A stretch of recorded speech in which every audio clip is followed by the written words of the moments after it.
Hello, this is Professor Laird, and this is a supplement to Chapter 2 on the Democratic Ideal. I wanted to talk a little bit more about the democratic political culture and democratization. And this gives us a good idea of how democracy exists in the world today and why it's difficult to sustain and why it may be somewhat in decline.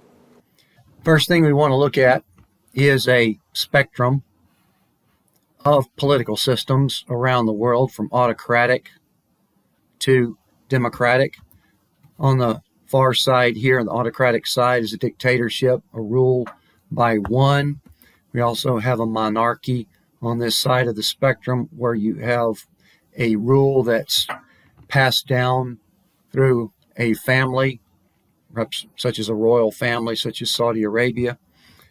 Also have theocracies, which are typically authoritarian because they're ruling through a religious doctrine.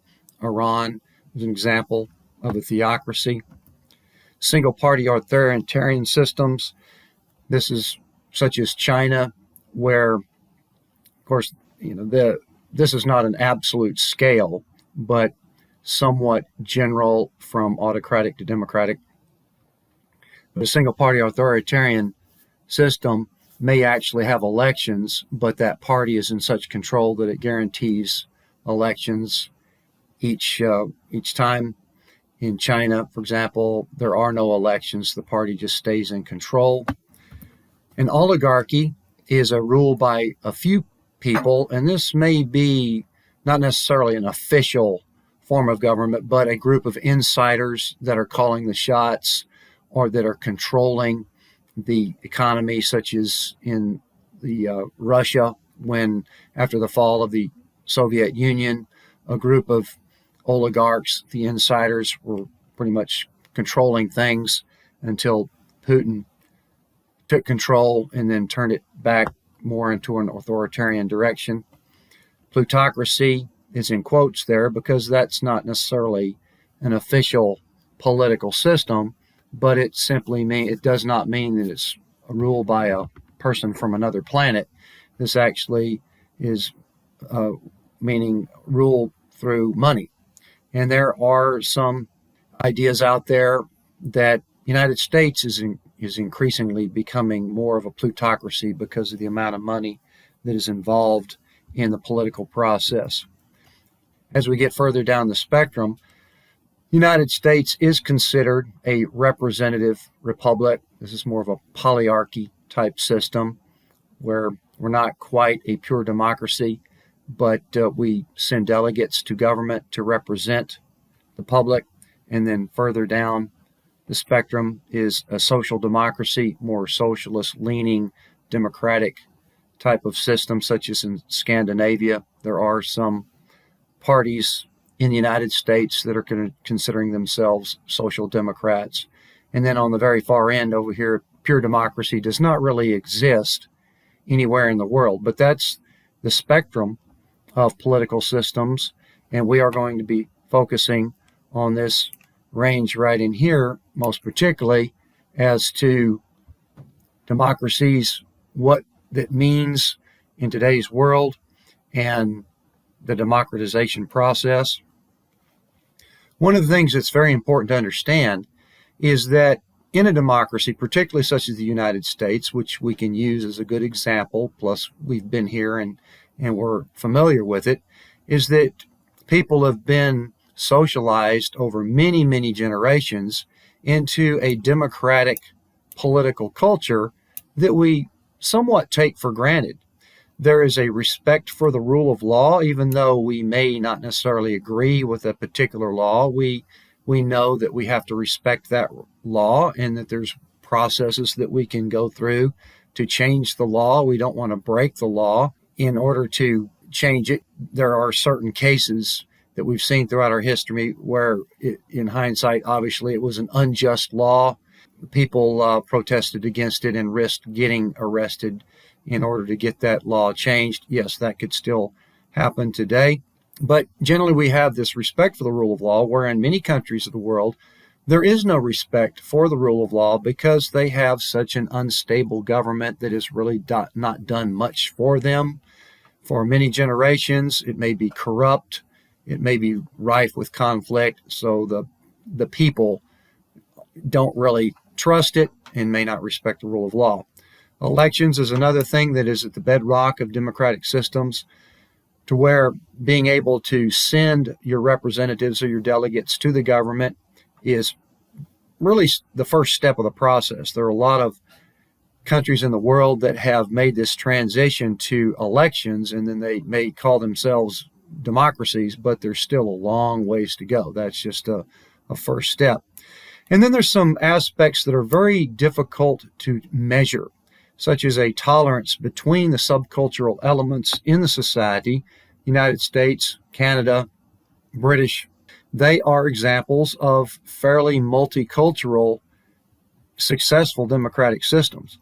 And in general, what we've agreed to is what is called the democratic bargain, that each of these groups accepts that it must abide by the end result of the policymakers, and that it's able to get enough of what it wants and may it actually get more next time around.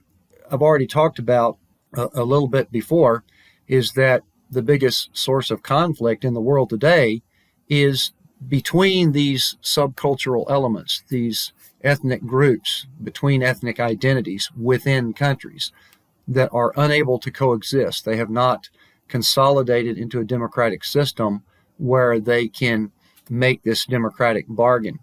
Another aspect of democratic political culture is that the elected officials have control over the military and the police force. Another thing that's very hard to measure, that we also might take for granted somewhat, is this interdependence between the state, a la the government, and the civil society, the people in society that are making it work. So we have somewhat of a balance here that is very delicate, hard to measure, a balance of support for the government and some trust in the government, along with a healthy skepticism of the government, because we don't want them to get too powerful. We don't want them to get too corrupt. We send them there and we want them to be held accountable.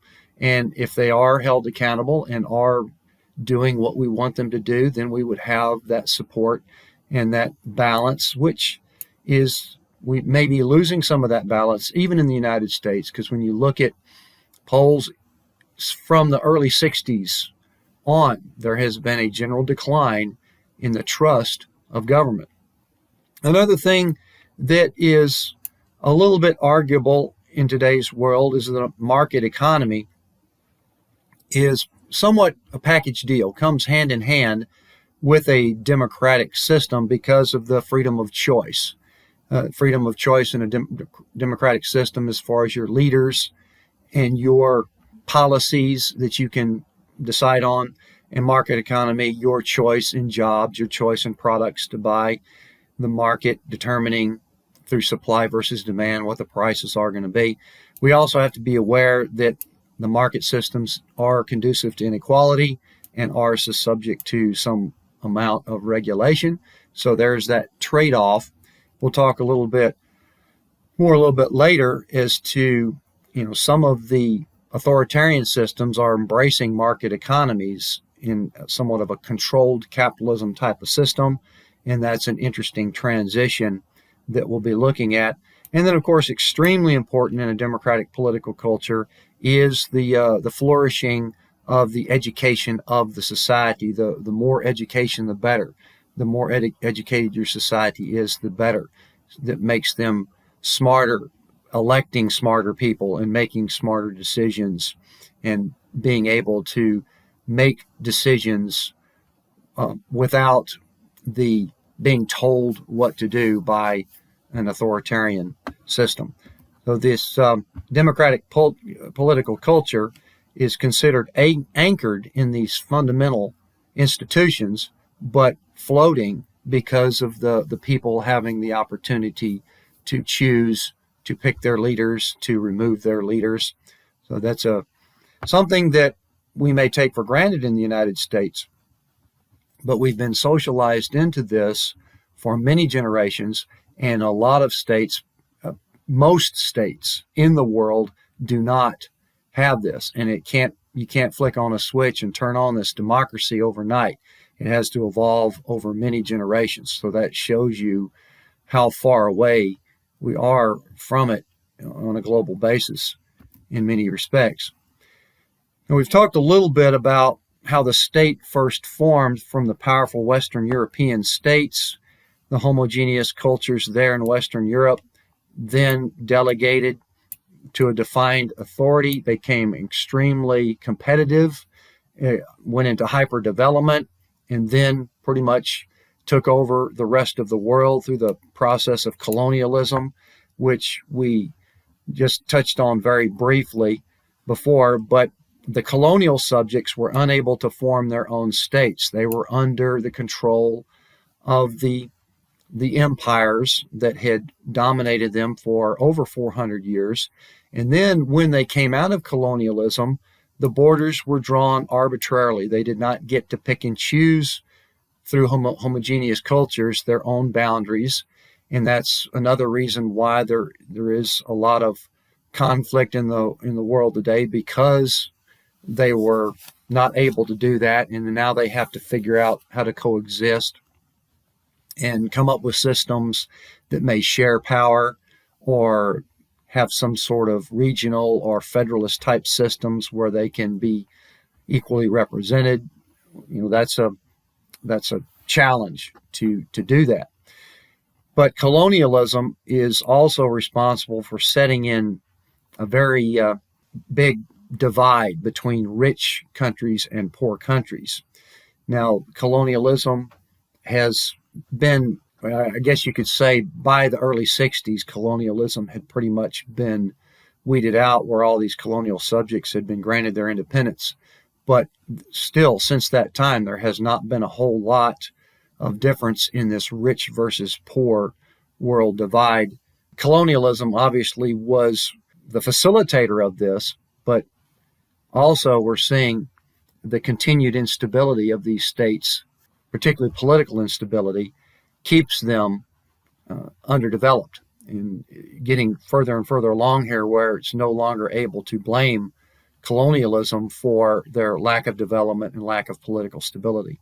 The United States, as I've mentioned, is an interesting exception to all the other states out there, along with Canada and British. A relatively heterogeneous population has evolved into a fairly stable democratic political culture. So the United States and the other countries of the world have shown that it can happen with a multicultural population and still have a democratic political culture. Let's talk about how democratization has come in waves. First long wave early in the 20th century, where a lot of states had established elections. Then there was a major hiccup between the wars with the rise of the fascist regimes. Post-World War II was another wave, and then out of the colonial period as well. But the third wave was the most dramatic. From about 75 to 98, democracies in the world grew from about 25% of the countries of the world to about half the countries in the world into democracies. And that's with an increase in the number of states in the world as well. Now, some of the reasons for this was some of these authoritarian regimes were getting fatigued, and they were due for being toppled. The two that kind of started this wave off were in Spain and Greece, for example. Transitions were also inspired from economic crises that provided an opportunity to get something else in place. International pressure because of the other democracies in the world, particularly the United States, wanting to see more democracies in the world, so there's more pressure. And the awareness of human rights, because authoritarian regimes aren't really tuned in to providing freedoms that we take for granted in the United States. So the more awareness of human rights facilitated or inspired more democracies in the world. Here is a list of the countries, for the most part, during that transition period. Those that came from one-party systems, those that had personal transitions, those that came from military transitions. So this is not a chart I would hold you responsible for. It just shows a list of the states. This does not include the handful of countries that also transitioned to democracies after the fall of the Soviet Union in 1991. The timeline, you see that starting in 1975, right here, we got 25% of the countries in the world are free. And then when we get to 1998, we have 46%, almost half the countries in the world. And that's also when we're seeing an increase in the actual number of countries in the world. So that's a pretty major transition from there to there. Now, what's really interesting is that since that time, since 1998, there has not been, and this one stops at 2012 because I'm going to pick it up from here with some other data, but as you can see, we've relatively stagnated in the number of free countries in the world, particularly since 1998. It really hasn't appreciably changed all that much and has actually declined a little bit since this point right here. We'll talk about why that is. So here is from the Freedom House, which is a nonprofit NGO that measures the freedom levels. We'll talk about how they do that here in a few minutes. They measure the freedom levels of all the countries in the world. And as you can see, from 2009 to 2019, we had a relative decline there in the number of free countries in the world, going from around 46%, as I showed earlier on that table, to around 43%. Here are the countries of the world and how they are measured. And as you can see, the free countries in the world, there's not a whole lot of argument here that the freest countries in the world are also the more prosperous capitalist democracies in the world. We got Western Europe, we got Scandinavia, also much of the South American countries here. We've got Australia, South Africa, Japan. This note here says that 2019 was the 14th consecutive year of decline in global freedom. So we're seeing somewhat a pushback against democracy in the world. Now, Freedom House measures democracy through political rights. They measured on a scale from 1 to 7, 1 being the most free, 7 being the least free. Political rights, looking at free, fair, competitive voting, government is accountable and open. They also measure civil liberties, freedom of expressions, association equality, individual rights. Free, generally measured from 1 to 3, open political competition, respect for civil liberties, independent civil life and media. Partly free, now even though this says partly free, look at the negatives here. Limited respect for political rights and civil liberties, frequent corruption, weak rule of law, ethnic religious strife, single party dominance. So even though they're measured as partly free, 3 through 5, a lot of negatives here, still a ways to go to get to free. The not free countries measured between 5 and 7, basic political rights absent, civil liberties systematically denied. The worst countries of the world, you can look at this list here, some of whom we are allied with to a certain extent. There are a lot more that are ranked not free, but these are some of the states that are considered the worst of the not free states. The transition from a not free country or authoritarian state to a democracy is very difficult. The Arab Spring uprisings demonstrated how this was difficult. It started pretty much in Tunisia and then spread across North Africa into the Middle East. Had very mixed success. There was quite a bit of instability in many of these transitions, as you can see. Sectarian divides kept that transition from being successful. From this map here, we can see that there's only really a couple of states that have really made that transition to a democracy or even to a semi-democracy. Tunisia actually won the Nobel Peace Prize for their transition during this period to a democracy. But most of them are somewhat still a facade of a democracy. And then some of these are really still in pretty bad shape. Libya, Syria, Iraq still has a ways to go. Egypt was an interesting transition where they had elections, but the person that was elected was ousted because of disagreements over the person that was elected was a member of the Muslim Brotherhood, so there was some difficulties internally with that, and then they were toppled by military general, and then elections were held. Still not clear on how free and fair those elections were, but that military general was then elected in place. So you can see the transition is extremely difficult. What are the factors that are working against democracy as to why there might be somewhat of a backlash against it? Well, China's controlled capitalism has been very successful economically speaking. So there may be more authoritarian-looking regimes that want to follow that model that could be somewhat of a facilitator. There was also pushback from globalization and the recession that did have some global ramifications.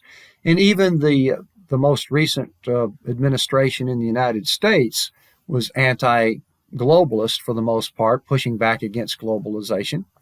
So that has been somewhat of a common theme. And therefore, we've seen the shift to authoritarianism. Russia, Turkey, Venezuela are just a few of the examples. There's also Hungary and Poland. Literally a transition back towards more of an authoritarian system, and they've lost points on their freedom. Terrorism and the instability in the Middle East, the anti-immigration sentiment that came up out of that is also emboldened more authoritarian leaders to lock down. The recession also probably had some aspects of authoritarian leaders to maintain a little bit more tighter controls. Corruption also a factor. And then when you look at from the United States perspective, which had been a global leader for a long time in trying to promote democracy, has somewhat retracted from that, particularly since the Iraq War and the Afghanistan wars that did not go very well. So there was a pushback against those wars, and then the retraction from that left somewhat of a void out there in the world or in the Middle East region. Sustainability of democracy, somewhat counterintuitively, democracy is more difficult to sustain than an authoritarian system. Authoritarian system doesn't really have any public opinion or elections to worry about. Even if the economy goes bad, they can still stay in power. Democracy, the leaders are held more accountable, and this openness that, particularly in that transition from an authoritarian system to a democracy, this openness all of a sudden unleashes a lot of regional nationalist pressures.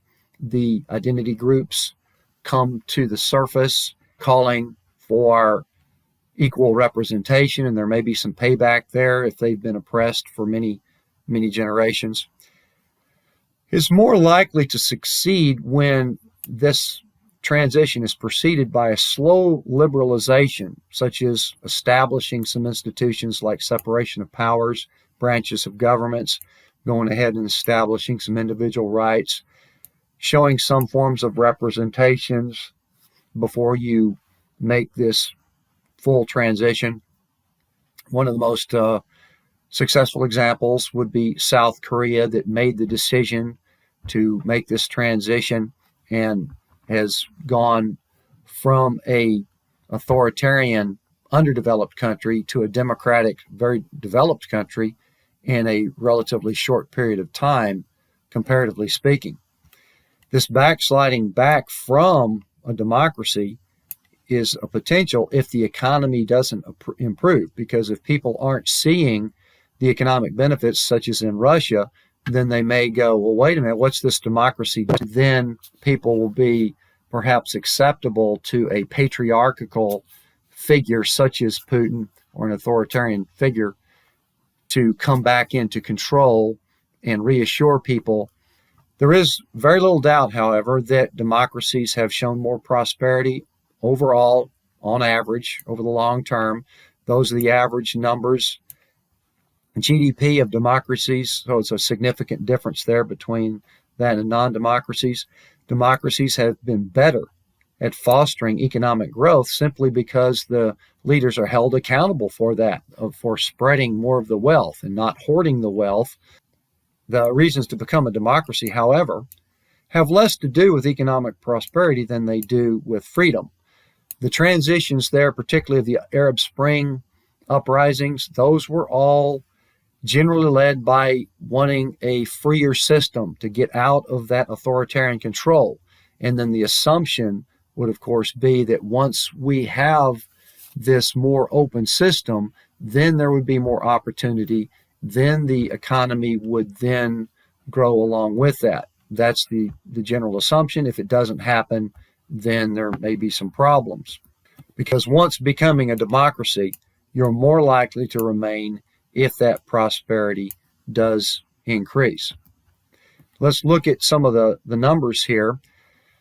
This chart typically shows that as you become more free, going more free to the right here, your prosperity generally increases. Now, looking over here on the non-free side, these states are most definitely exceptions to the rule because they are oil-rich states, yet very authoritarian.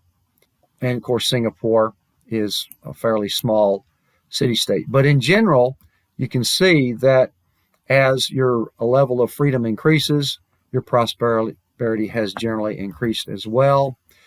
Even over the long haul, this is a long-term study for over the past 500 years.